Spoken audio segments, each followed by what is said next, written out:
I got this book when I was traveling in Scotland.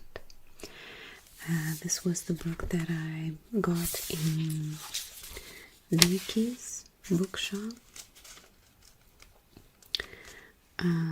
Yep, £5. So yeah, I do not have much knowledge about either Aztec or Maya mythology.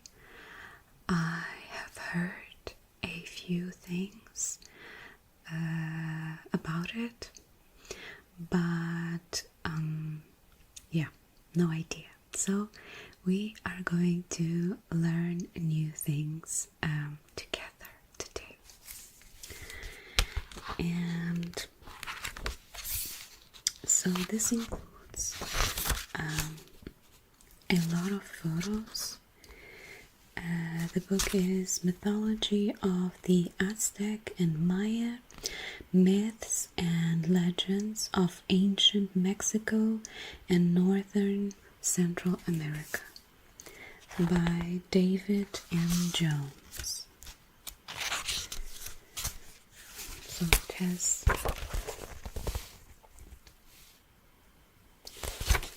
a lot of pictures and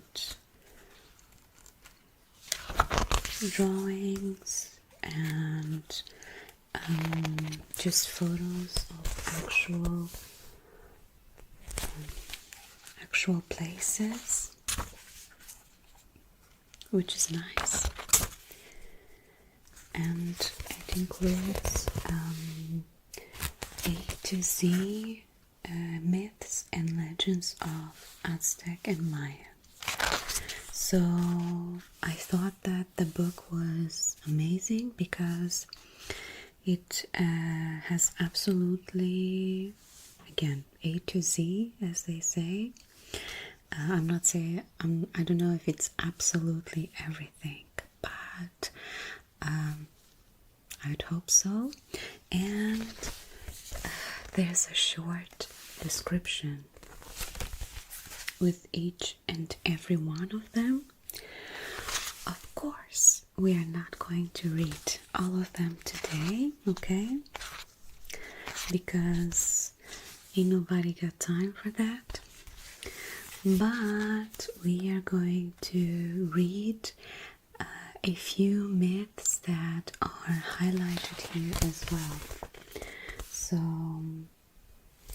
this would be the creation and the universe myth, and I haven't read it.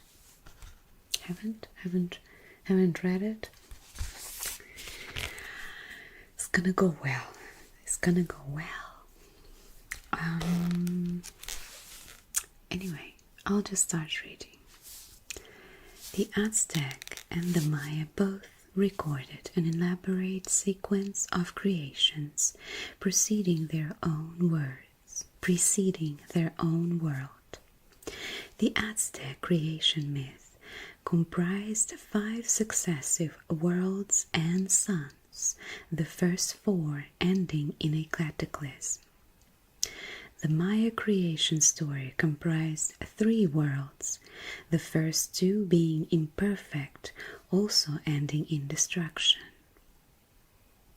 In both of these cultures, the final creation myth ended with humans being formed from corn, maize dough, the ultimate gift of the gods being the knowledge of how to grow corn and other edible plants for human consumption and survival.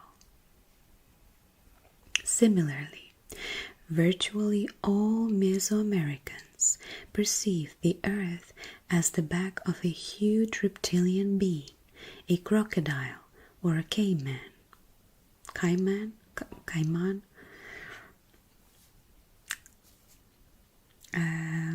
lying in water.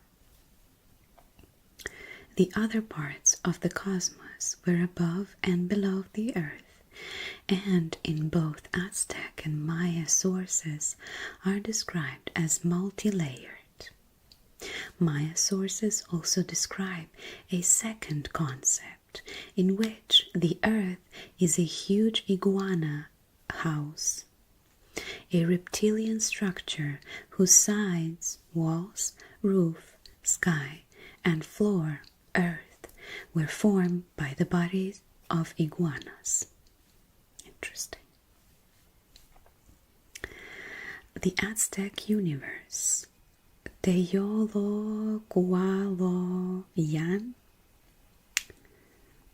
I am certain I just pronounced that perfectly, to the T.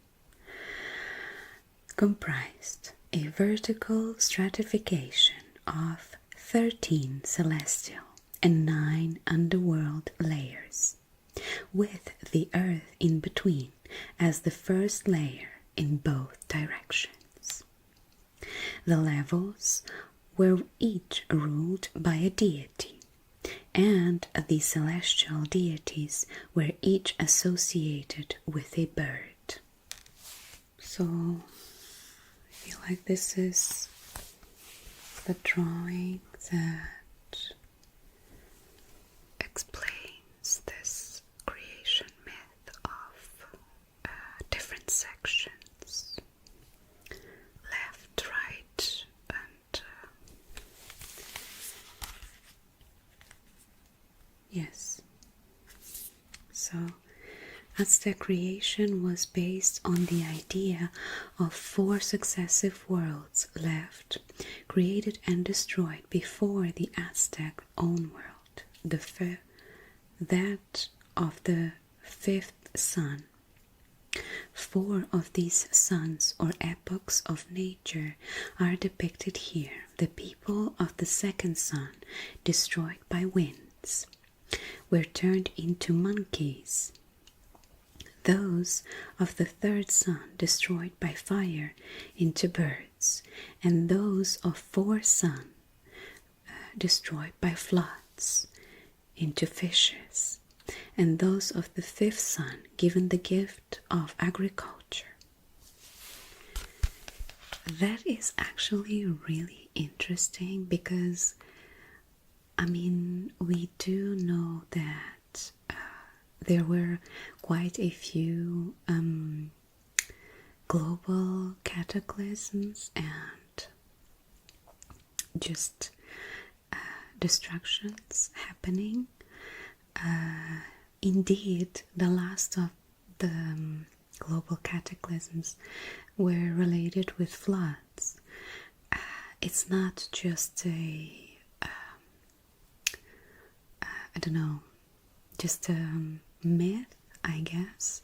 There's a lot of scientific, I don't want to say proof, but there's a lot of research happening around the fact that there was indeed a flood not that long ago, and I find this to be very interesting in the part that they speak about previous people that existed during those times, and that they were transformed into different kinds of animals right after the cataclysms. I'm already learning things that I find interesting. Okay, so we have a few gods here. Quetzalcoatl. I think that I've heard that name before.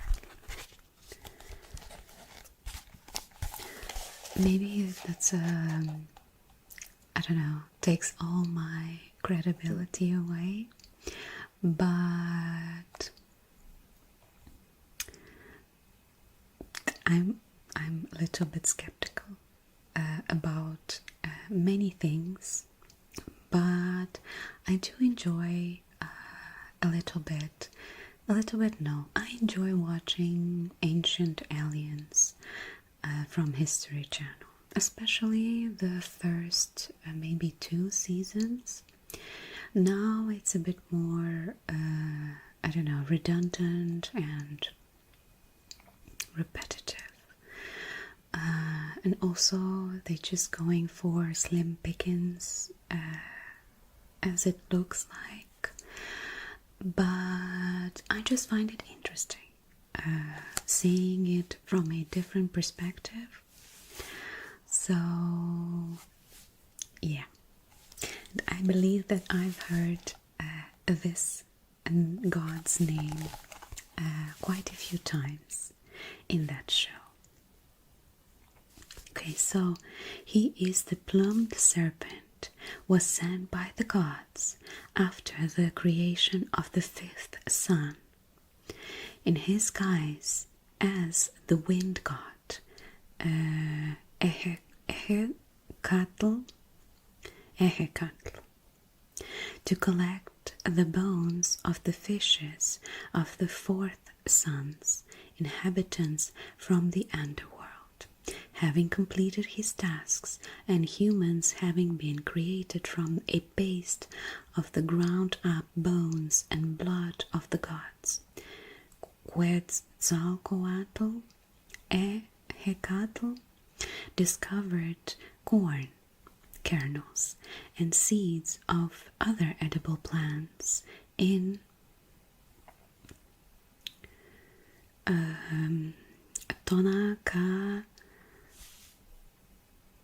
Tepetl. I'm sorry, but the letters here are so small and I have like the light beaming into my face. So it's the sustenance mountain. He gave humans the knowledge of agriculture, scattering the seeds across the land for the rain god Tlaloc to water. So he's the plumed serpent that supposedly flies, right? I think that he's depicted right here.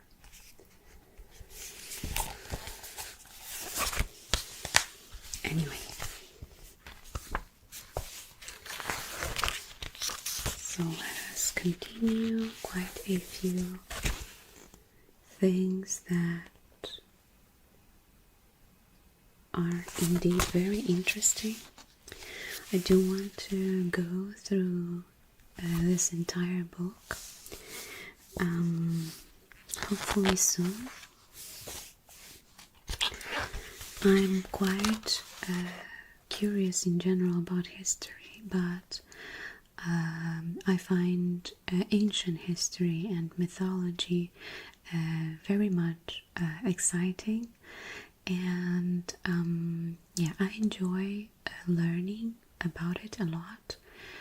And yeah, I don't have much knowledge about many mythologies. I've learned a few, the ones that I don't know, perceived as the most interesting at the beginning, but now I also want to add to my knowledge. So that's why I wanted to learn about just Americas in general. Unfortunately, I don't believe there's a lot of I don't know, official documentation on things in mythology from Americas in general, especially North America. Anyway, no comments there. Not that many Native Americans left in North America. But anyway,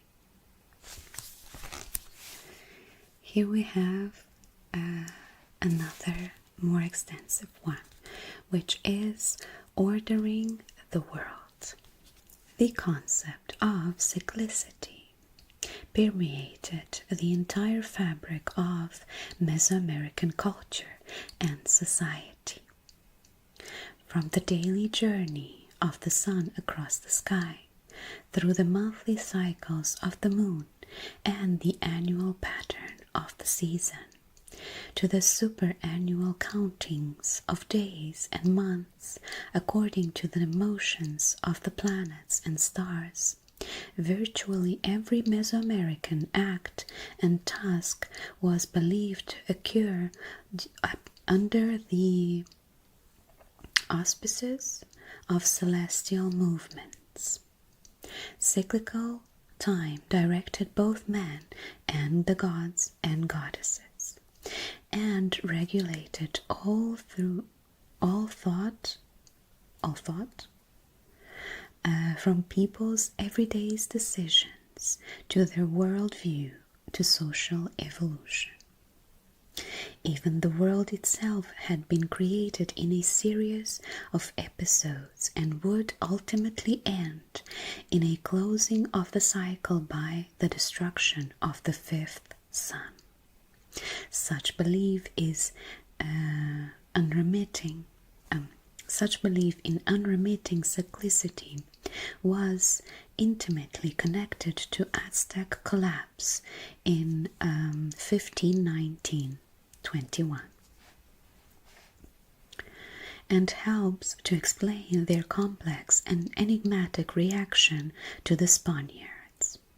The Aztecs believed that Moctezuma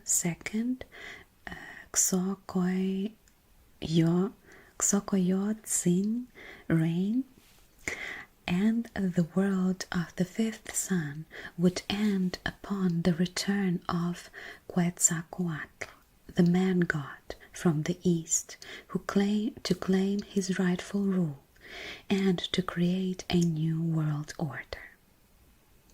The celestial movements ominously coincided with the arrival of Hernán Cortés, who cunningly used the knowledge of this belief to his advantage.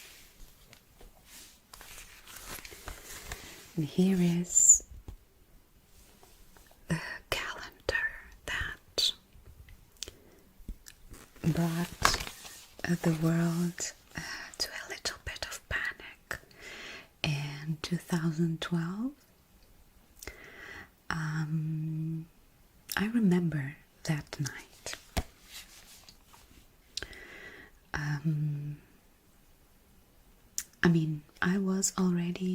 I always was into hidden knowledge or reading between the lines, or again, you can call it conspiracy theories as well.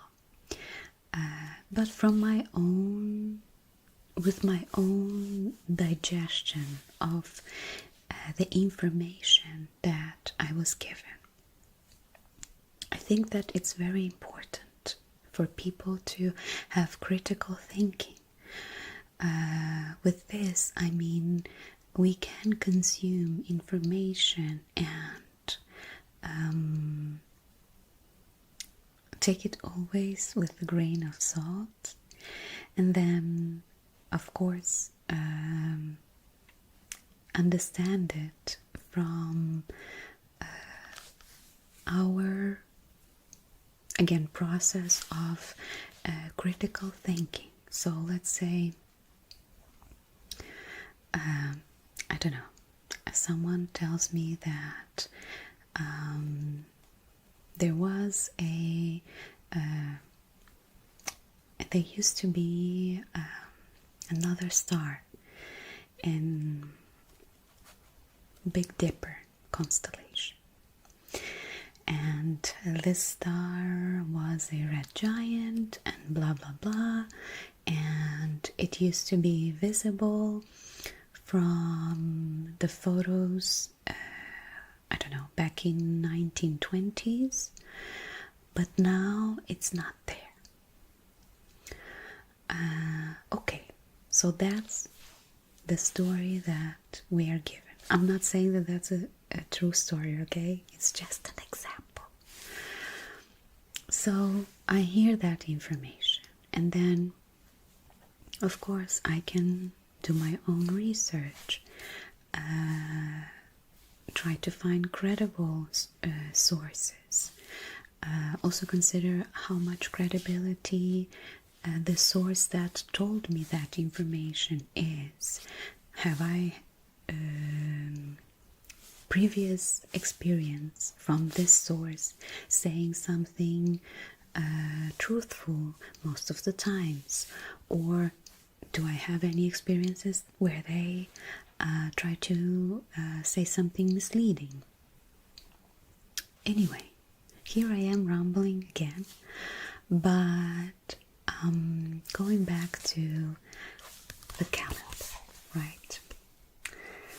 The calendar that had a lot of people spooked because the calendar supposedly was to end on December 21st of 2012. And yes, I did research about it, and at the time I thought that it was indeed a cycle of something, but that nothing was really to happen. I, in my perspective, thought that it was the cycle of either the Earth completing, I don't know, a circle around something in our galaxy, or the sun completing the circle, whatever. I don't think it's that far, because again, I don't think we have records for sun to start, like the cycle of sun circulating the galaxy is very long. So I thought that that would be the case. So it is a cycle. And I mean, these people were quite knowledgeable about tracking the stellar cycles and lunar cycles. Everything was based on, again, this cyclicity, right? So I thought that it was related to a kind of cycle, again, that they were tracking, and this calendar in specific was tracking. Not that it was the calendar of the end of the world, right? I don't know. But the unfortunate thing was that I expected to be able to see something perhaps happening in the sky. I don't know, just wishful thinking. But during that day it was raining, and the sky was closed, shut with clouds, and I wasn't able to see anything. So that is that. But we all know, or maybe not, that the world continued. Again, when I'm saying maybe not, maybe the world where we were previously living did end. It's just that there's this theory about quantum immortality, which means that we really never die. We just continue in a parallel universe again. Who knows? But here we have the 20 Aztec day names, and they are shown in the type of animal, which are crocodile, wind, house, lizard, serpent, death, deer, rabbit, water, dog, monkey, grass, reed, jaguar, eagle, vulture, movement, flint knife, rain, and flower. There were 3 chronological systems in Mesoamerican lives: the 365-day cycle, the 260-day cycle and a Venusian cycle of 584 days. The first two were combined by the Aztec to form the Xiu Malfpili. Oh my goodness, a 52-year cycle. The 360-day cycle was made up of 18 months of 20 days each, plus 5 extra ill-omened days at the end of each year. Each month had special rites associated with it. The Aztecs also divided each day into 13 hours of daytime and 9 hours of nighttime. The sequence of days in each month was fixed, and therefore the day name of which a new solar year began shifted by 5 days each year. Interesting. So I guess those are the signs for the days, day names, at least a few of them. And here at the bottom we have all of them for both Aztec and Maya. That is so interesting. I mean, the fact that they tracked Venusian cycle, it's absolutely mind-blowing. Anyway, so it's all about cycles, and yeah, as they said, the 5 days that did not fit into the cycle of days that they have defined were cursed. Both Aztec and Maya are considered to have been civilizations that made quite a bit of human sacrifice to gods. I guess if we really nitpicking through that, I'd say that most religions did that, if not all of them. But anyhow,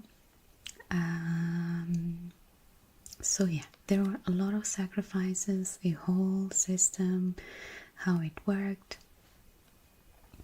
I feel like maybe it's a bit more represented and there's more talking about it because, again, a lot of documentation on that exists. But anyway, cycles. I find it quite, how should I say it without offending people? Quite intelligent. That's what I want to say. It's something that to me indicates that, oh, I'm not just worried about putting food on my table and like living my life in misery, so you know I'm surviving. To me, that's an indication that I am having a peaceful, thriving life. I have enough food and I have time to have concerns about higher things. Anyway, another important myth about duality and opposition. Duality pervades descriptions of the gods and goddesses. their world and the world of humans throughout Mesoamerica. Omeyocan, the 13th of the Aztec celestial levels, was literally the place of the two. The concept of a creator pair, male and female deities, and of a first man and a first woman was widespread. Most of the gods and goddesses had a counterpart, or male and female manifestations. For example, the name Ometeotl meant twice God. More generally, duality in terms of opposition was a common feature in Mesoamerican chronological and practical thought, such as celestial and underworld, cosmic stratification, life and death, fertility and barrenness, good and evil, day and night, day sun and night sun, movement and stillness, sound and silence, order and chaos. Many of the myths and legends illustrate such oppositions. For example, the Aztecs believed in the daily battle between the sun and the moon each dawn, and the Maya thought that the rain god Chak, C-H-A-C, brought forth new shoots of corn and other plants each year, while the death god Puchpat, P-U-C-H, attempted to nip off the buds and tender new leaves. The opposition of conflict and peace, almost a daily affair, was expressed in the divine rivalry and occasional cooperation of Quetzalcoatl and Tezcatlipoca, and in the legendary history of the political struggles of Mixcoatl, Seacatltopiltzin. Oh my goodness. Okay, I'm not even gonna try to butcher the rest of the names here. But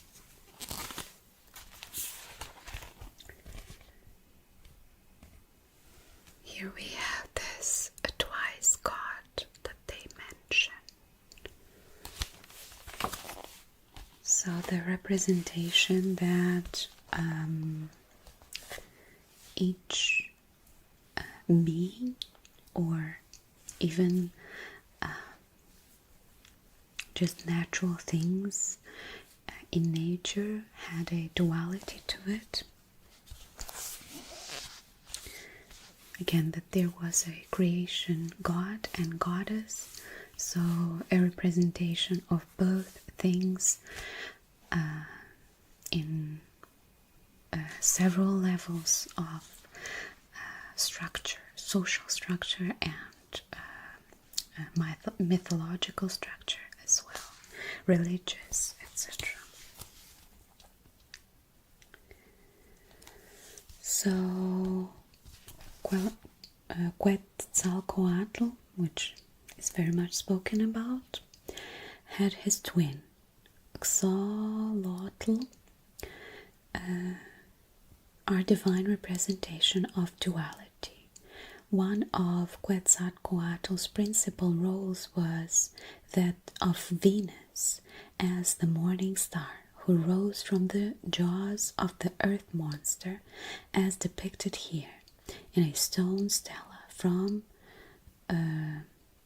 Azcapotzalco, a contemporary city on the mainland of northwest of Aztec, Tenochtitlan, in the basin of Mexico. So this is the one.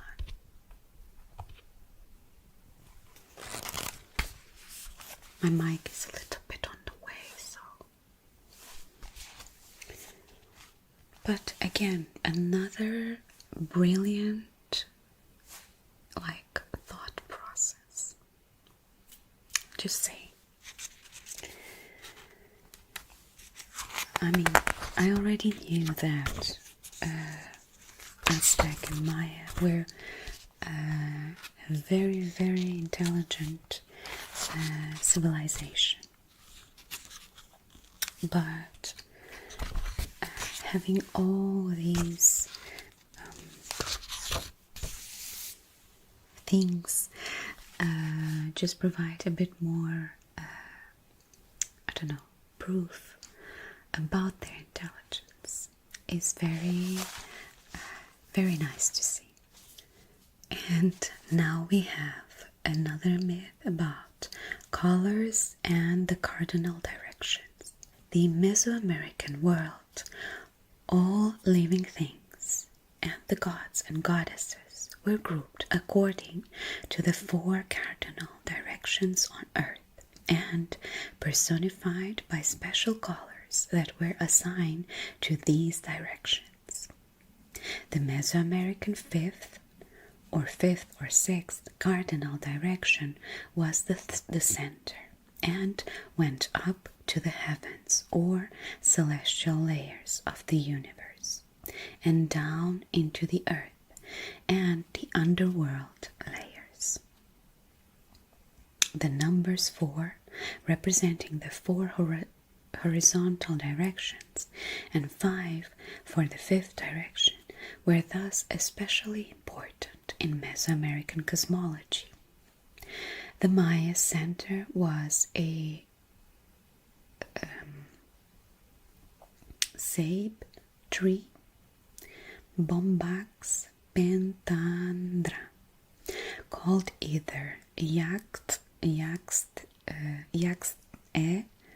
oh my gosh, or Kapok, whose roots penetrated the underworlds and whose branches spread into the celestial levels.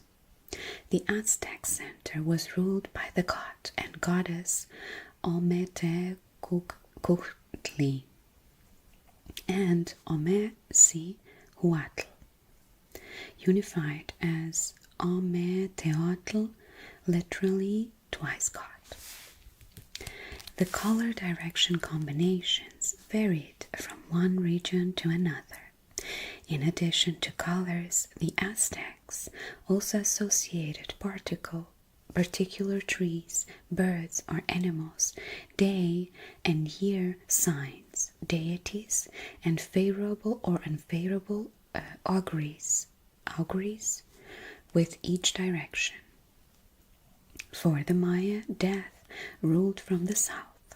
For the Aztec, death ruled from the north. Maya directions and color. So north was white, south was yellow, east was red, and west was black. Aztec directions and colors. North was black, or red, or white. South was blue, or red, or white. East was red, or yellow, or blue-green. And west was white, or yellow, or blue-green. Can we just pick a color?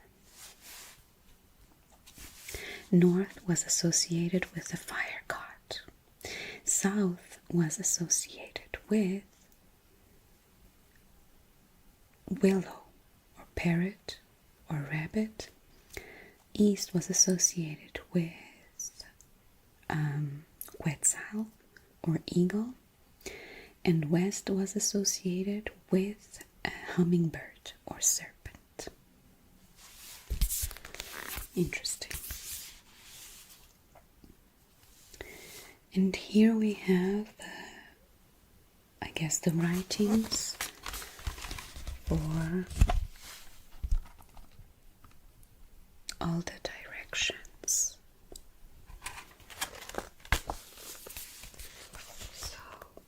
have all these.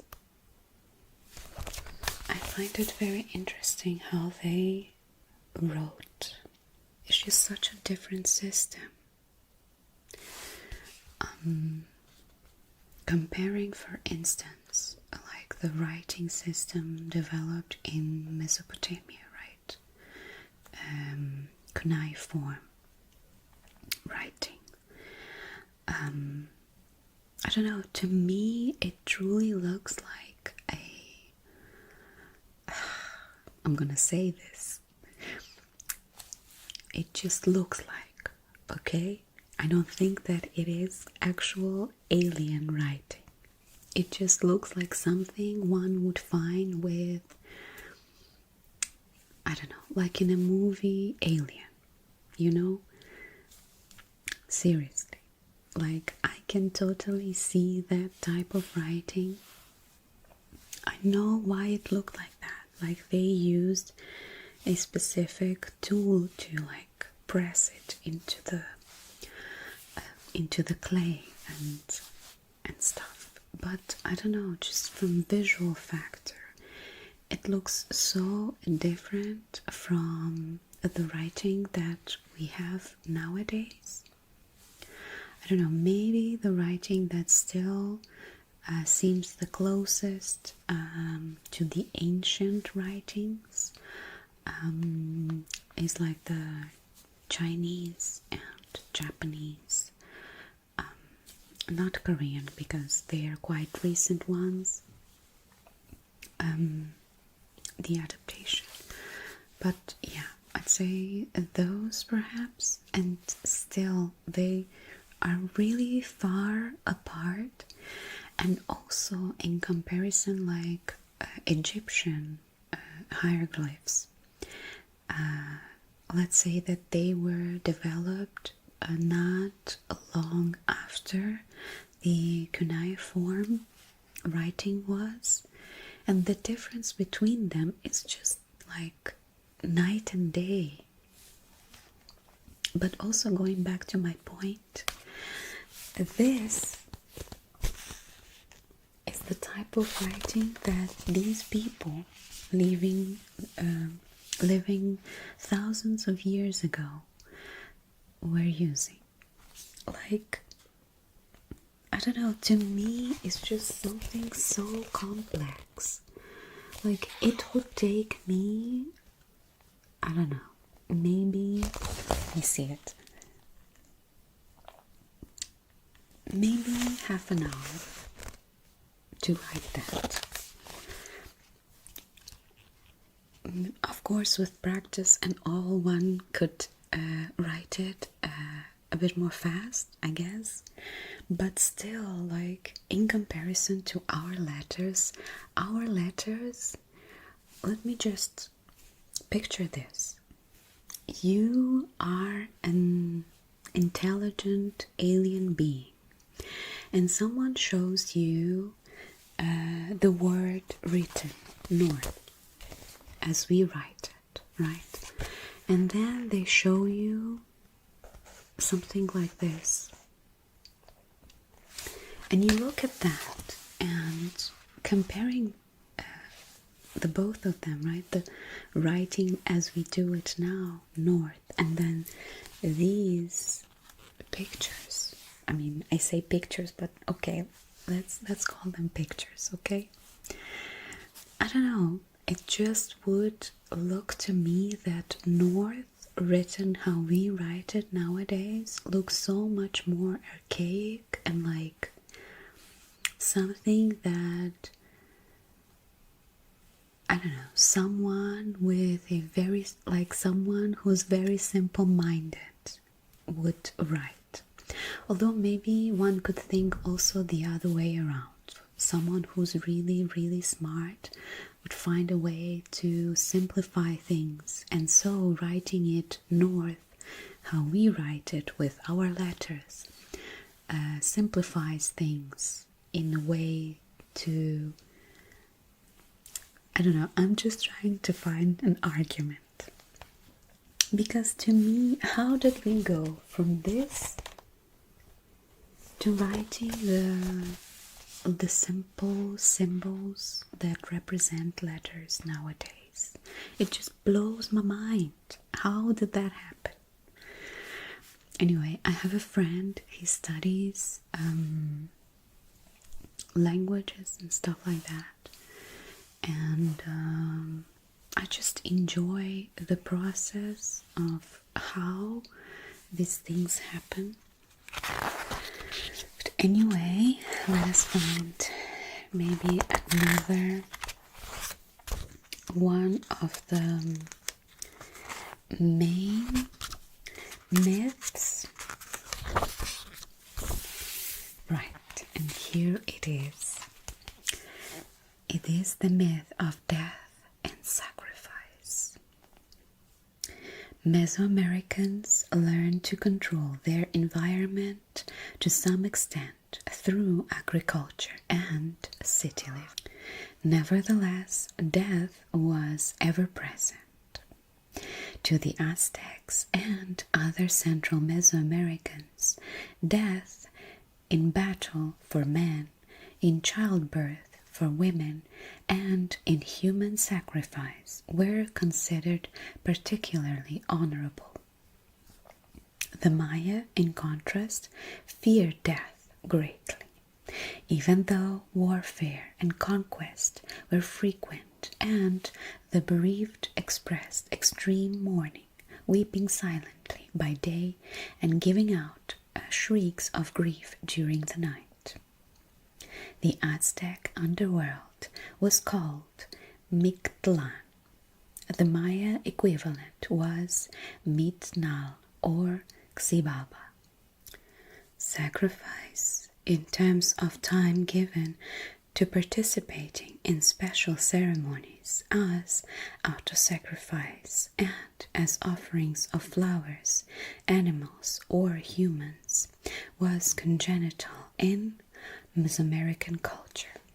Human sacrifice began in the pre-classic period, but its institutionalization was a Toltec and, in particular, an Aztec specialty. As in the case of death, the Maya and Aztec views of sacrifice differed. For the Maya, the victim's blood was needed to replenish and ensure the smooth progress of cyclical events, and sacrifice demonstrated obeisance to the deities. To the Aztecs, the sacrifice of humans was necessary on an ever-increasing scale in order to hold the universe together and to strengthen the sun for its nightly journey and battle against the forces of darkness. In practice, Aztec human sacrifice also became a means of political coercion and social control. Yes, so we already mentioned the sacrifice.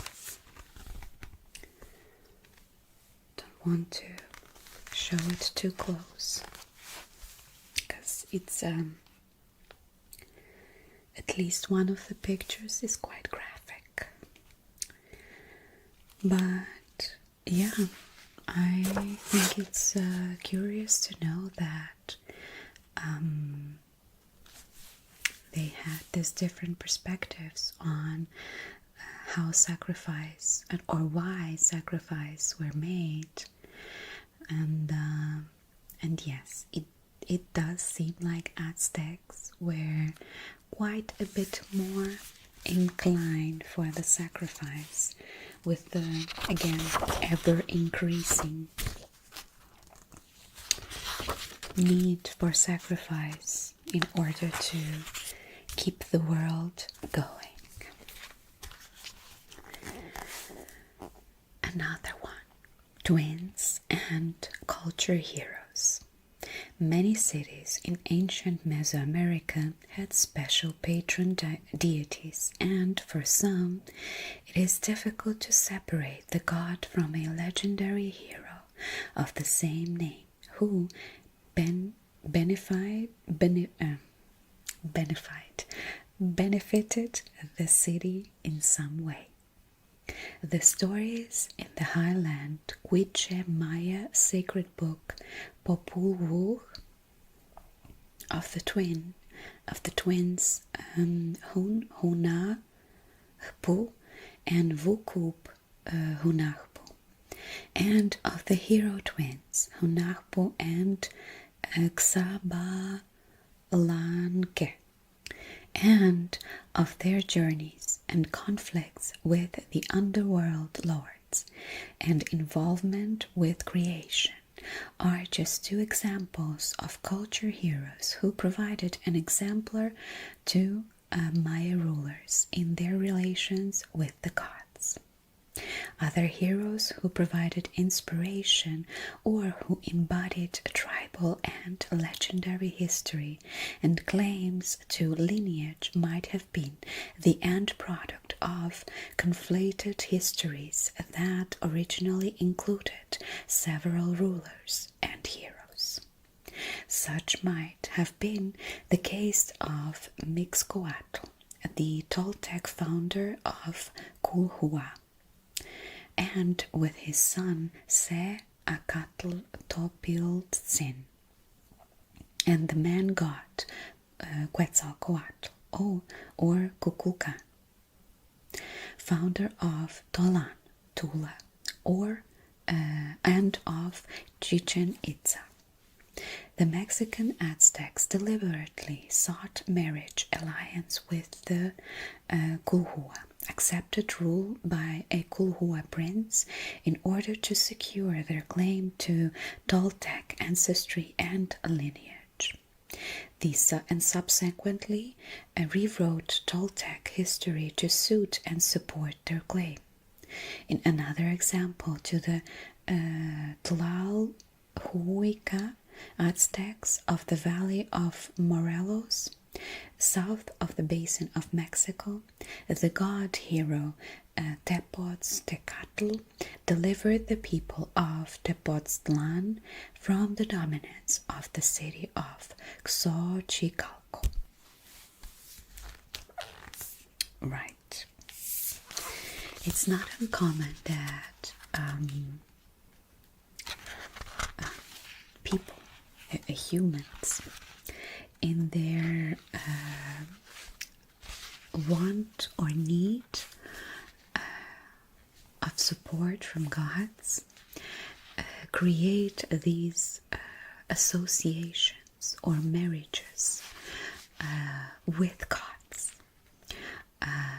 It's very frequently described in most mythologies. I can recall a few direct cases. There are also cases where gods procreate with humans. So to create that connection as well. But yes, very curious that again there's this association or translation of gods and humans being together or working together for the benefit of the said civilization. Okay, and I believe this is the last one that has a bit more highlight, and it is the ritual ball game. The Mesoamerican ball game was as much a ritual as it was a sport, and features in both myth and legend. For example, in the tale of Hunahpu and Wukub Hunahpu, we just read about them.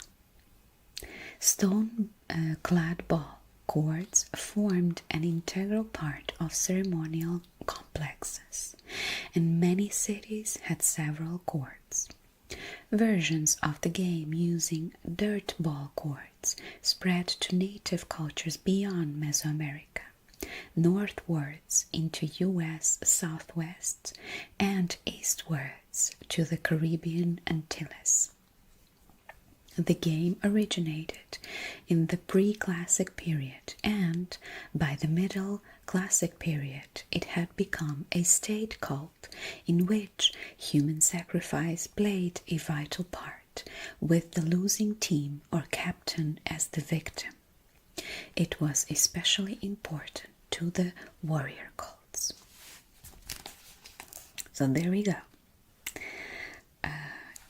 Let's say it was a game of football where someone who lost would lose their head. Or, other parts would be sacrificed.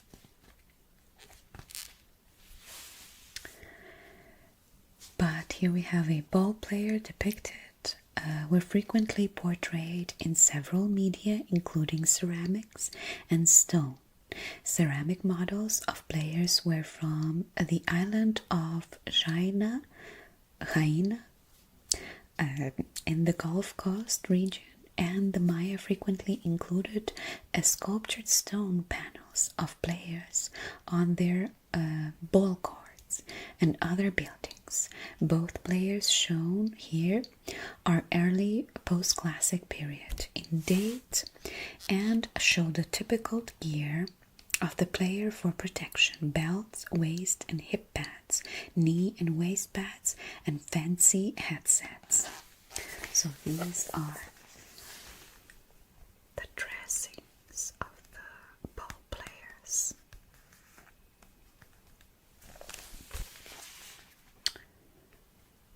Quite a fancy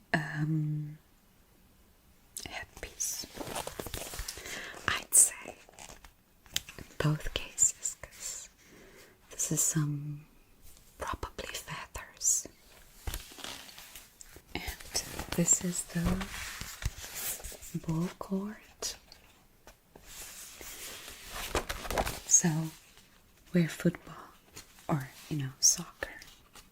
No, you know what? I'm gonna call it football, because whatever.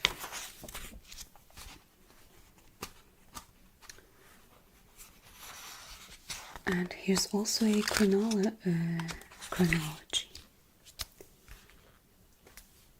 Very nice. And the sun belongs to one, and the moon to the other. The hero twins, Hun Hunahpu and Wukub Hunahpu, were the twin sons of the divine matchmaker Xpiakok, okay, and the midwife goddess Xmukane. Hunahp, whose wife was a deity called, oh my gosh, what is with these names starting with an X and then a consonant right after?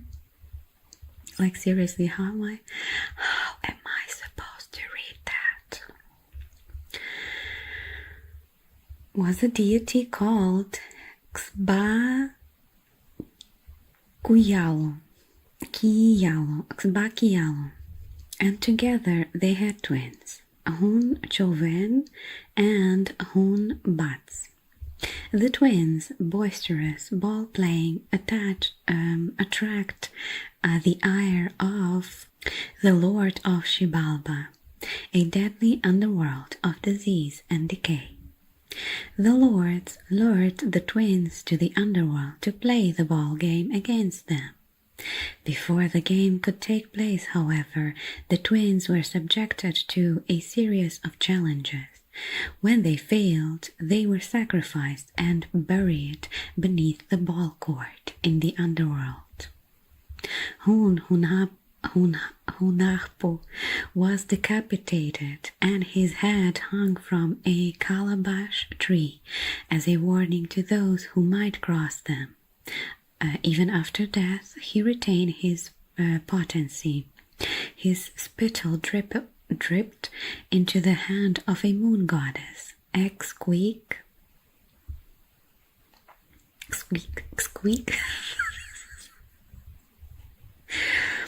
And impregnated her. Why is it always about like the droplet? Someone is decapitated, something else is cut, and then the droplets impregnate or create other beings, gods, etc.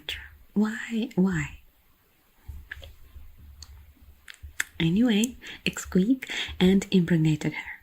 Ixquique, fleeing her angry father in the underworld, sought refuge with Hunahpu's mother on earth. Ixmucane accepted her into her household. Ixquique gave birth to Hunahpu, another Hunahpu, and Xbalanque, who grew up to be the two hero twins. But didn't we have two twins?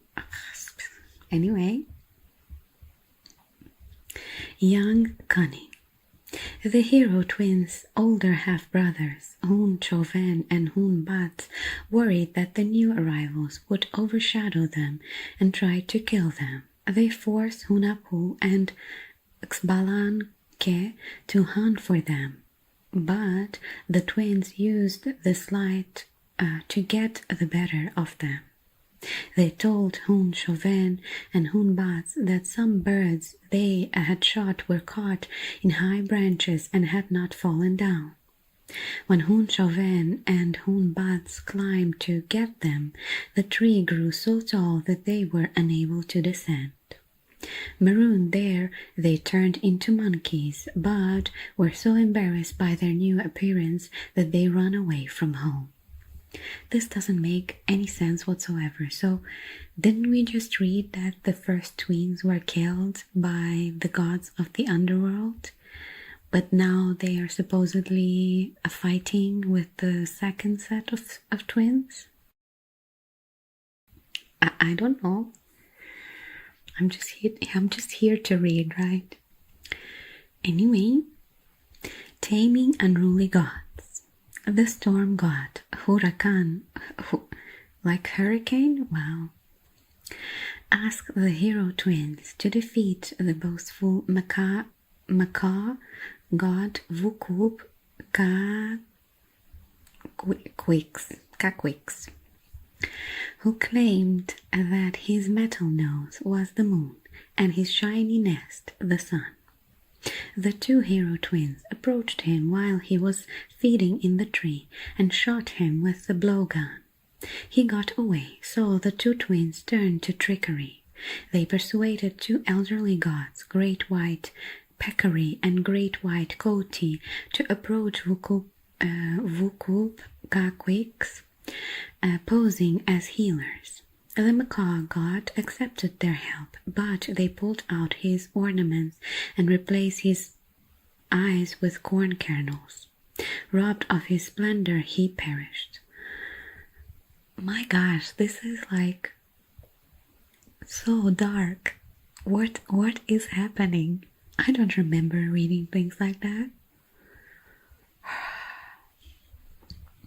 Huracan then requested that the hero twins dispatch Vukup Kaquix's equally boastful son, Zipacna, a demon crocodile monster, and Cabracan, the earthquake god. Zipacna had earlier killed the 400 boys, who were the gods of alcohol. Hunahpu and Xbalanque made a fake crab out of flowers and a rock and placed it in a narrow space beneath an overhanging mountain. Zipacana crawled into the crevice. When he tried to grab it, the twins brought the mountain down on him, turning him into a stone.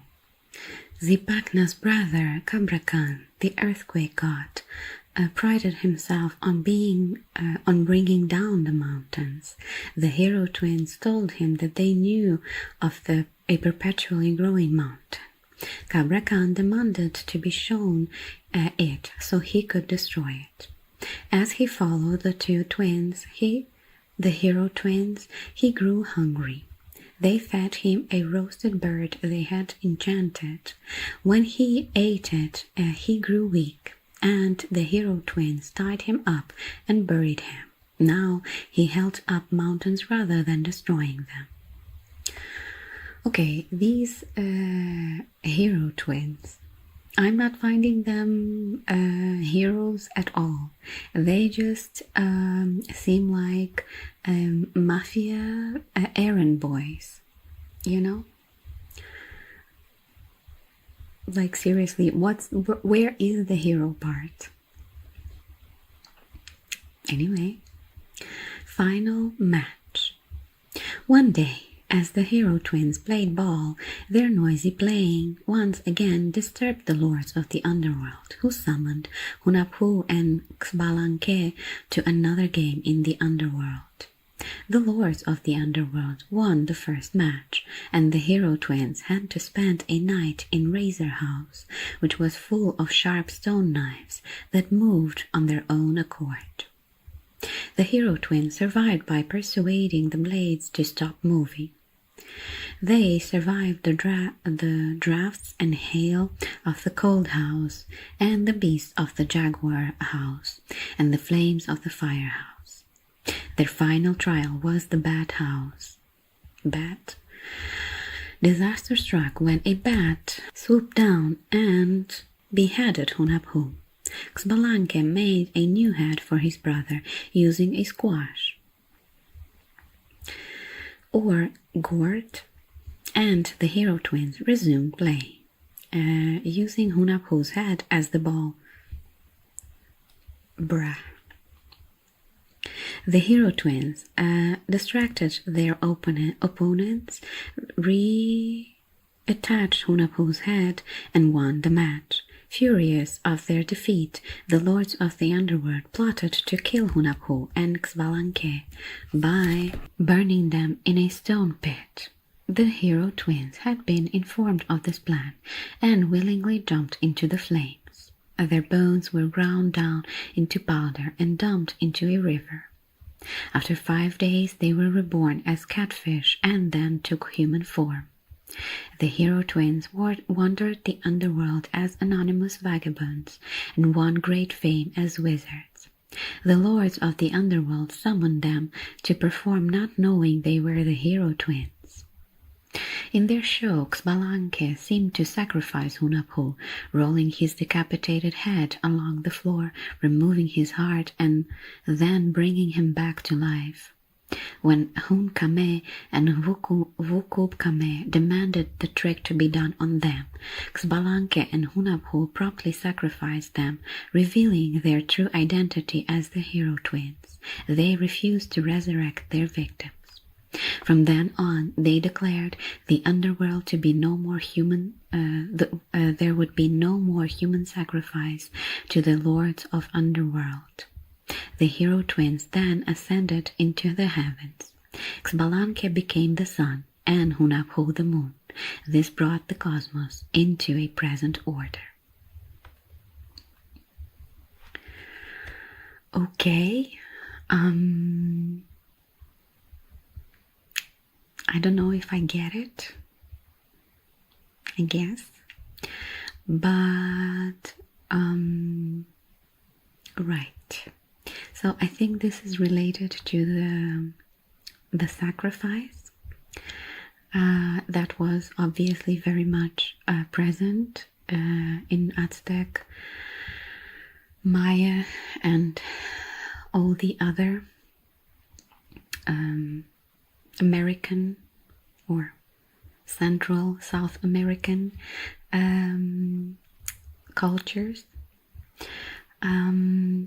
Actually, I don't know that. I mean, it is shown that most of them did perform the sacrifices, human sacrifices, I mean. And again, like playing with the head as a football.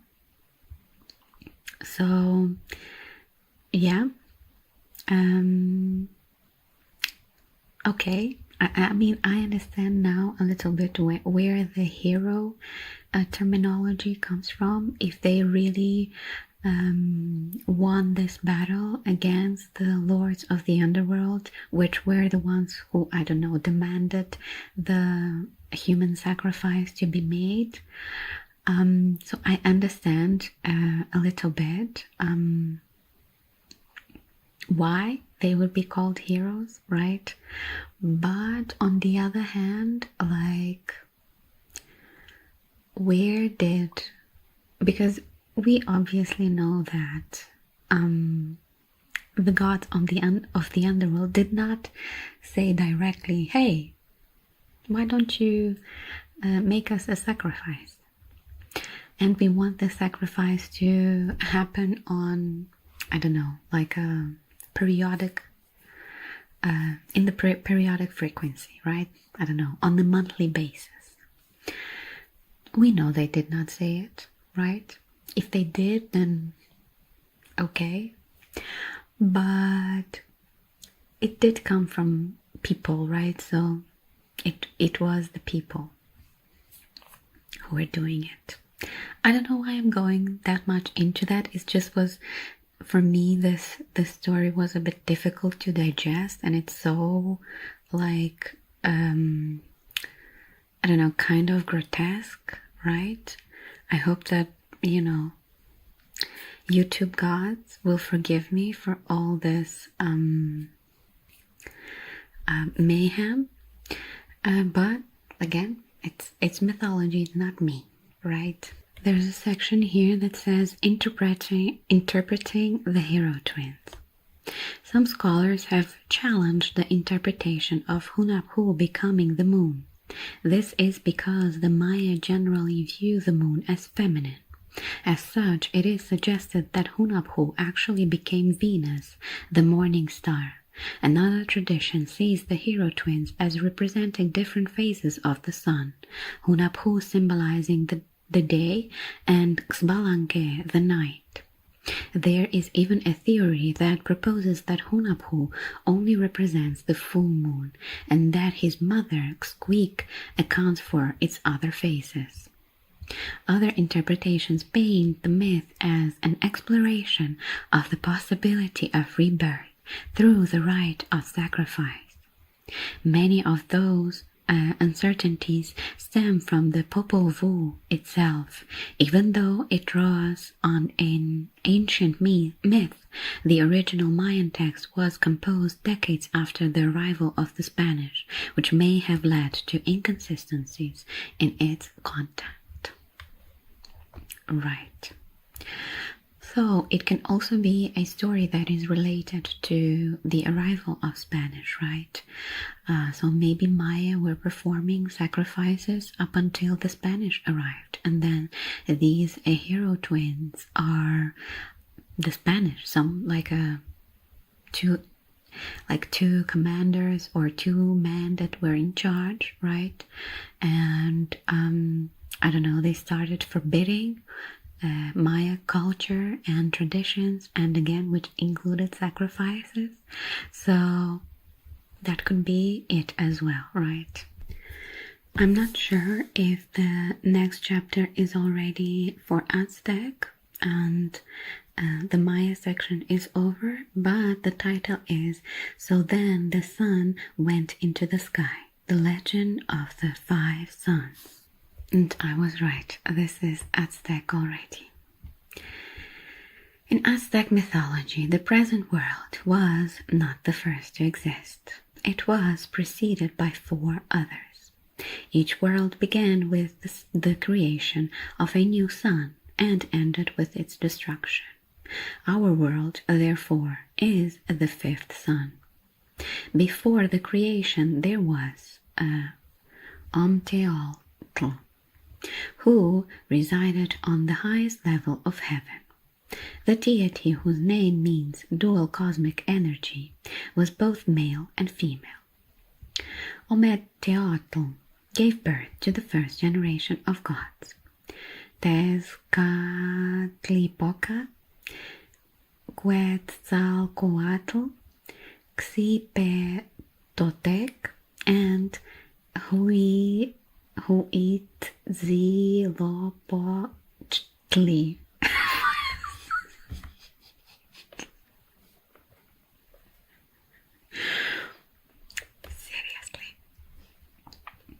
These four gods created all the other deities, then made the world and its flora and fauna. To give light to this world, Tezcatlipoca, smoking mirror, was chosen to be the first sun. At this time, a primitive race of giants who subsisted only on roots and acorns peopled the earth. The relationship between Quetzalcoatl, the feathered serpent, and Tezcatlipoca became the driving force of creation. The two gods had markedly different characteristics. Quetzalcoatl was associated with harmony, balance, and learning. Tezcatlipoca was a force of destruction, conflict, and change. Yet Quetzalcoatl, jealous of Tezcatlipoca, had been chosen to be the first sun, knocked him down from the heavens into the sea. Tezcatlipoca rose from the water in the form of a giant jaguar. In his fury, he ordered the jaguars of the world to devour the race of giants. The earth was plunged into darkness, and after 676 years, the age of the first sun was over. Another race of people was created. Quetzalcoatl became the second sun. This world lasted only 364 years. Tezcatlipoca ended it by avenging his earlier slight, striking down Quetzalcoatl and creating a great hurricane that swept all the people away. Drought and floods.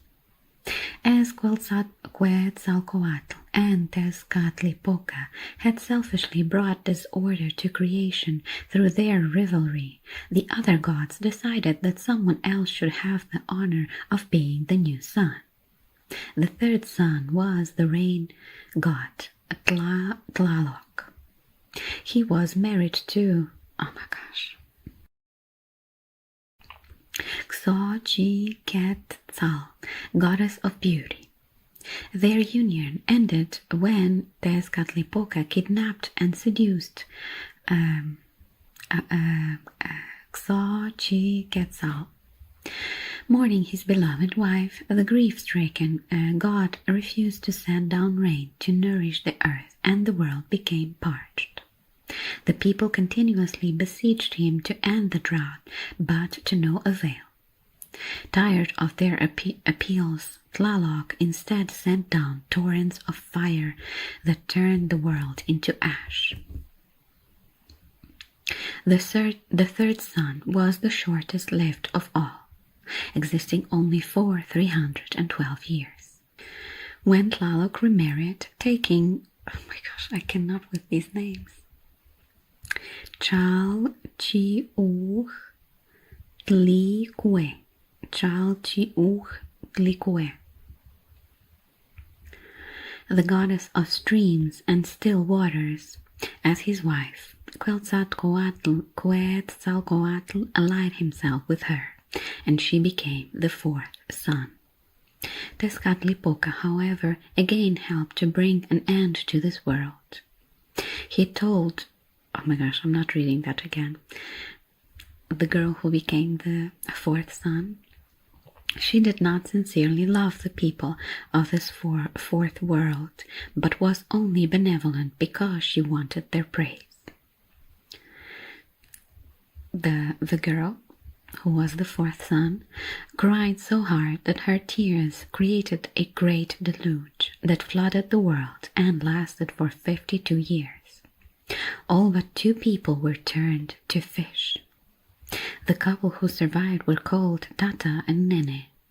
They floated on the hollow log and subsided on just a single ear of maize each, which was supplied by Tezcatlipoca on the condition that they ate nothing else.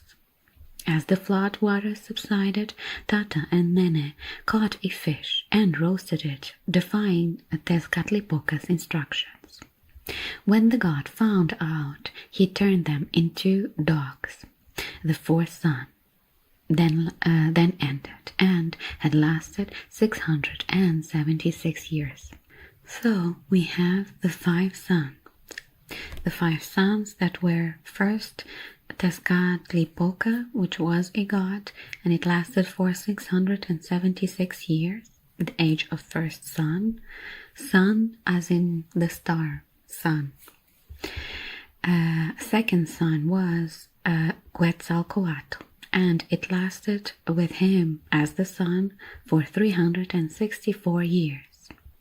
Tlaloc was the third sun, and his sun lasted for 312 years. And then our precious girl, whose name is very complicated. Okay, I'll try to read it again.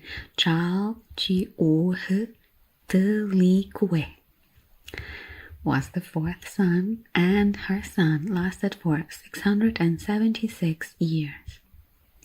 Interesting. These divisions are very similar in between themselves. Anyway, and the fifth sun is Tonatiuh, which is a new name. We'll probably read about it in a bit, but this is Aztec era and the Aztec Empire. The Aztecs arrived in central Mexico from the north around 1250 CE and settled in marshy swampland. According to legend, they chose the site of their capital, an island in Lake Texcoco, where Mexico City now stands, after seeing an eagle eating a snake on a cactus, which is still on the flag of Mexico. They founded the city in 1325 and named it Tenochtitlan, place of the cactus fruit. To protect themselves, Aztec rulers made marriage alliances with other city-states. Acamapichtli, the product of one such union, founded the Aztec imperial dynasty in 1376. In 1428, the emperor Itzcoatl allied with 2 other city-states in the Aztec Triple Alliance and led the conquest of other neighboring city-states. Tenochtitlan became the capital of the vast Aztec Empire and was one of the world's largest cities when the Spanish conquistadors arrived in 1519. However, the Aztecs could not withstand European weapons and the diseases the Spanish brought, and the empire was overthrown in 1521.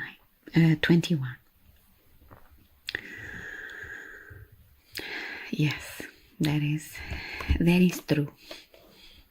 Unfortunately, that is true.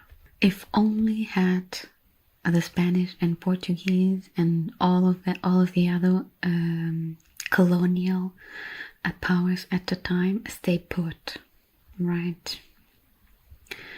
Anyway, let's continue. United against the enemy. Realizing now that their disputes had caused only destruction, Quetzalcoatl and Tezcatlipoca began to work together. A vicious sea monster called Tialtecuhtli had taken up residence in the oceans. Its body was covered with multiple mouths to satisfy its relentless appetite. To defeat this formidable foe, Quetzalcoatl and Tezcatlipoca took the form of serpents, and Tezcatlipoca used part of his body as bait to try to catch Tlaltecuhtli. When the monster surfaced, Quetzalcoatl and Tezcatlipoca seized it and ripped it in two. Half was thrown upward to create the sky and stars. The other half floated in the ocean and became the earth. In the fight, Tezcatlipoca lost his right foot. He is often depicted with a piece of obsidian in its place. Taking the earthly body of Tlaltecuhtli, still living even after its violent division, Xipetotec and oh my gosh, Huitzilopochtli transformed it into elements that could sustain human beings in the future. The monster's hair became trees and grasses, its skin had turned into plants, and nose into hills and valleys, its eyes and sockets into wells and caves, and its shoulders into mountains. Tlaltecuhtli's voraciousness still remained, and he demanded human blood as the form of sacrifice. Recreating humans. Quetzalcoatl decided to journey to the underworld to gather the bones of previous generations of humans and to create a new race to repopulate the earth. First, he had to seek permission from Mictlantecuhtli, the lord of the underworld. When Quetzalcoatl requested the bones, Mictlantecuhtli said he would hand them over if Quetzalcoatl walked around him 4 times while blowing a conch shell trumpet. It was a trick. The conch Quetzalcoatl was given had no holes to blow through.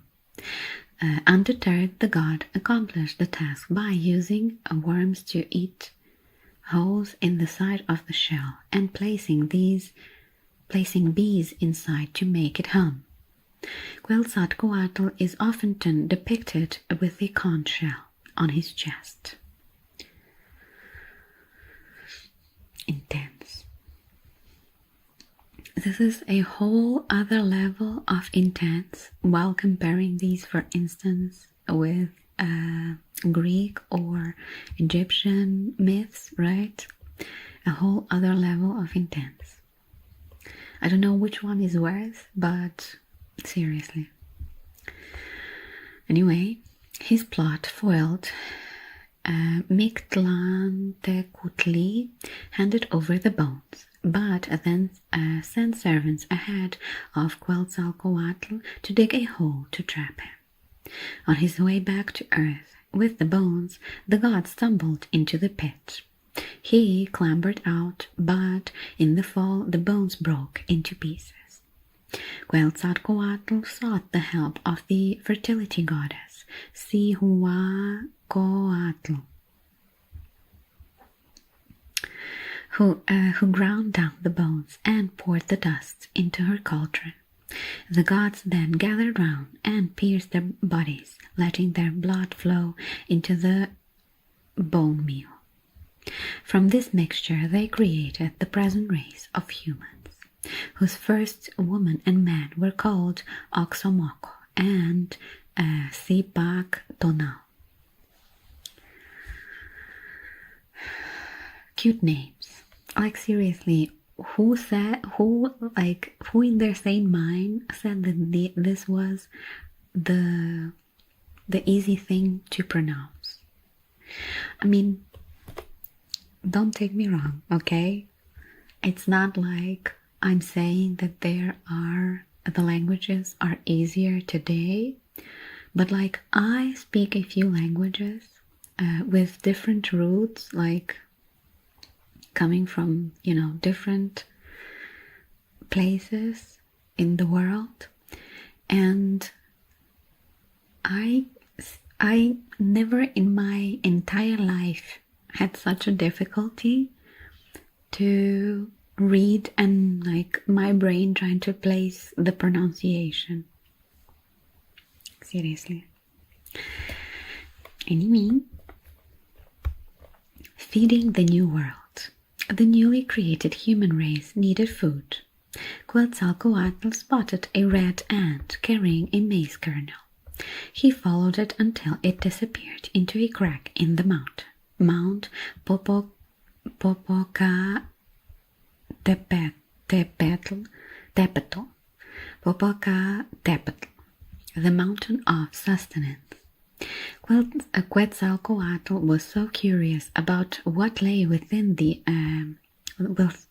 that he transformed himself into a black ant and crawled through the narrow opening. There he found a chamber filled with seeds and grains. It was clear to Quetzalcoatl that this mountain had the potential to feed humans if they could only get inside it. The god tried to lift it with ropes but was unable to break it open. He asked Oxomoco and Sipactonal, who had the ability to divine the future, what to do. They told him that Nana Huatzin, a humble and sickly god whose name meant full of sores, was destined to help him. Nana Huatzin was duly called forth to the food mount. There, with the help of rain and lightning gods, he split it open. The contents were scattered across the world, providing nourishment for the human race. The quest for happiness. The gods were happy that the humans had food, which gave them the strength to work, but Quetzalcoatl noticed that their lives were joyless. He decided that humans needed something that would bring them excitement and happiness and make them dance and sing. He went on a journey across the heavens to find a solution and met a beautiful goddess called Maya Huel. They fell madly in love. To show their deep affection for each other, they came down to earth and transformed themselves into a single tree, each becoming one of its two branches. Maya Huel's grandmother was one of the Tzitzimime, a nocturnal group of skeletal fertility goddesses. Furious that her granddaughter had run off with Quetzalcoatl, the goddess descended with the other Tzitzimime from their celestial home to earth to find Maya Huel. When they discovered the tree, they swept down on it and split it asunder. What? Split it asunder. Asunder? The Tzitzimime fell on Maya Huel, tearing her apart. Quetzalcoatl, who survived the attack, was heartbroken. He gathered together Maya Huel's scattered remains and buried them, weeping on the ground. From this grief sprang forth the Magaway plan, the source of joyous drink Quetzalcoatl had set out to find. Its sap could be used to make pulque, a thick milk-colored alcoholic drink. Of course, because what is happiness if not alcohol? Why not chocolate? The Aztec and other Mesoamerican people consider pulque to be a sacred beverage, and it was drunk ritually during sacred ceremonies. And here we have a section especially dedicated to sacrifice.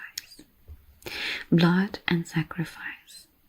Sacrifice was the central feature of Aztec religion, as it was how men repaid the gods for their actions. The letting of blood was an important act that Aztec priests often carried out on themselves. They drew blood by stabbing themselves with thorns of stingray spines in the cheeks, arms, legs, and even penises. The Aztec also practiced human sacrifice in order to appease the gods, both of their own people and enemy prisoners of war. The most common method of sacrifice was to pull out the victim's heart.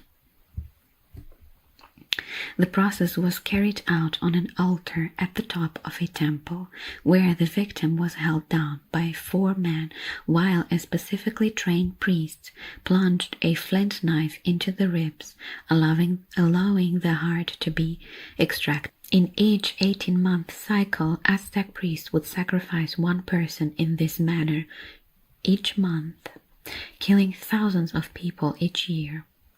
The Aztecs also sacrificed people through gladiatorial combat, drowning, decapitation, burning, and burying alive. Oh my gosh.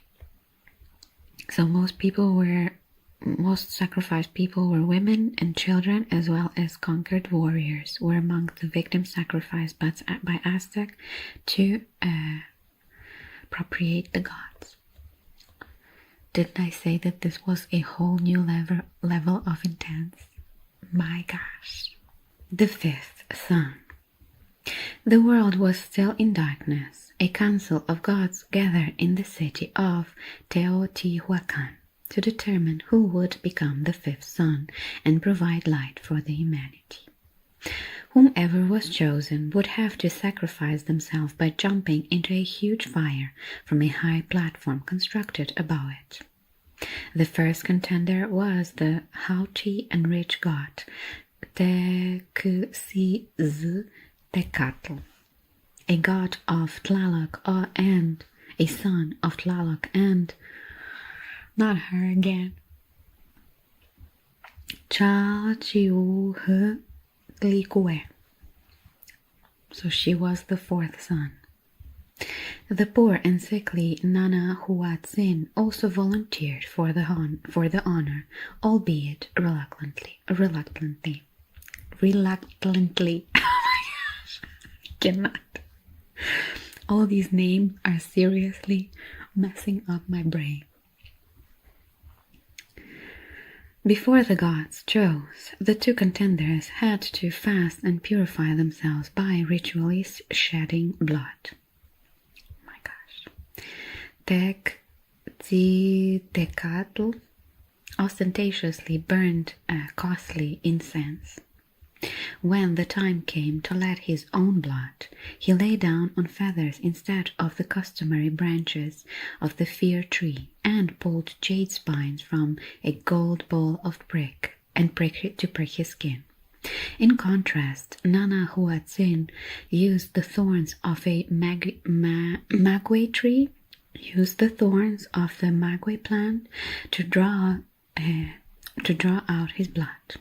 And because he could not afford incense, he burned scabs from his own body. Oh my gosh. It's just, it is intense, but it's also kind of gruesome and kind of disgusting as well. Anyway, the other gods built up the fire as Nana Huatzin and Tecuztecatl made their preparations. After 4 days of rituals, the decisive moment arrived. First to prove himself was Tecuztecatl. The arrogant god mounted the platform, but, gripped by fear, could not bring himself to leap into the flames. Nana Huatzin, however, showed no hesitation. He jumped off the platform and plunged into the fire and was incinerated. Shamed, Tecuztecatl quickly followed suit. The flames died down. Suddenly, Nana Huatzin burst into the skies and became the 5th sun, which brought light to the world again. His new name was Tonatiuh. Soon afterwards, Tecuztecatl also soared into the skies. There were now 2 suns at the same time. This was not what the gods had envisioned. The cowardice of Tezcatl had shown that he was not worthy of being the new sun.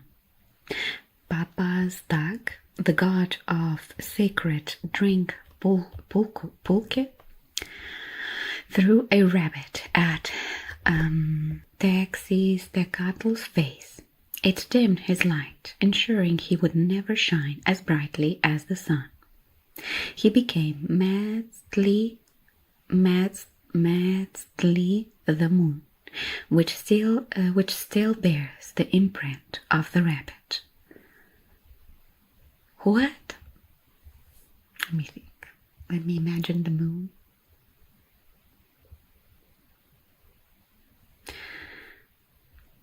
Okay, I mean, I may put the moon right here. Just, I don't know, maybe I'll try to rotate it to see if it really looks like a rabbit. Sacrifice of the gods. Tonatiuh, the fifth sun, hung motionless in the sky for 4 days. The gods begged him to move, but he refused to do so until he had received a blood sacrifice. Oh my gosh. At this, oh my gosh, this is the longest name ever. Tlahuizcalpan Tecuhtli. Nailed it.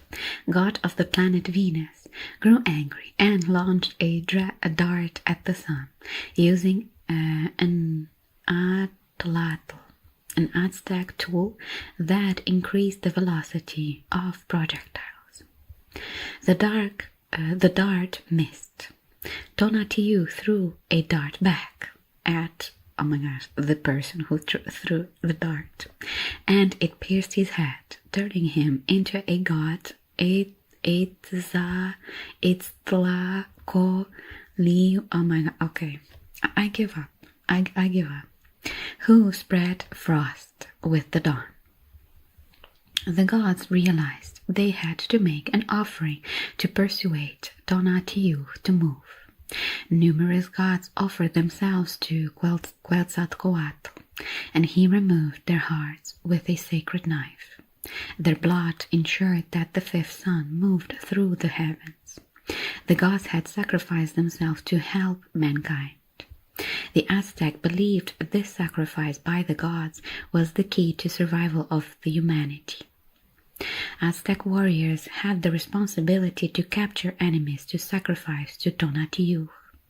They thought that if they ceased to replicate the gods' blood offering, the world would end with a series of earthquakes.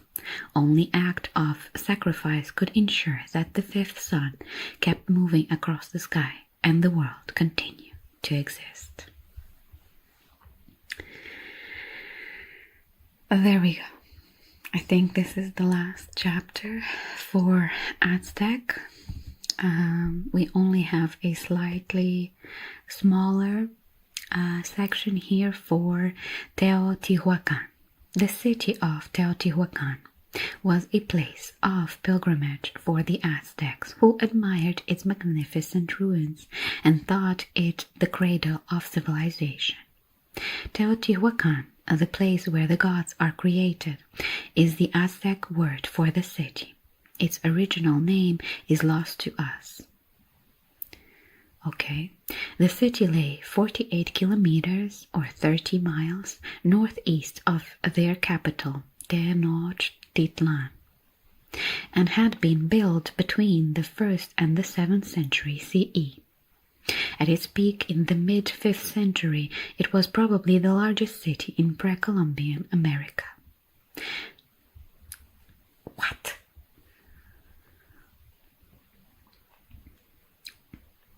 Why would people say things like that? Why would you refer, like, seriously, just mention the date. We can understand. We know when the whole Columbus and the conquistadors happened. We know, okay? So Its major thoroughfare, the Avenue of the Dead, was flanked with civic buildings, temples, and tombs. The city's most impressive feature was its immense Pyramid of the Sun, and there was also a slightly smaller Pyramid of the Moon. Both structures are mentioned in the fifth sun myth, as the hills raised by the gods where, before their ordeal, Tezcatl and Nanahuatzin purified themselves. At the heart of Teotihuacan is the citadel, a large courtyard where a third pyramid was built in 200 CE. When the great seven-tiered temple of Quetzalcoatl was completed, more than 200 people from outside the city were then sacrificed there, including 36 young warriors. And there we go. And that was Maya and Aztec mythology. Of course, we also have North American mythology. But I thought that it might be too long of a video if I included that as well, so we'll leave it for later. In any case, this was again, as mentioned before, a whole new level of intense. Kind of shocking at times, to be honest. I mean, obviously, it just goes back to the sacrifice, right? I know, I already knew that a lot of sacrifices were involved with the American civilization, but obviously this just confirms, clarifies, provides numbers and reasons why they were doing all the sacrifices. Anyway, I'm gonna stop saying sacrifice because anyway, so I hope that you enjoyed this intense mythology reading this time, and I will see you next time. Bye.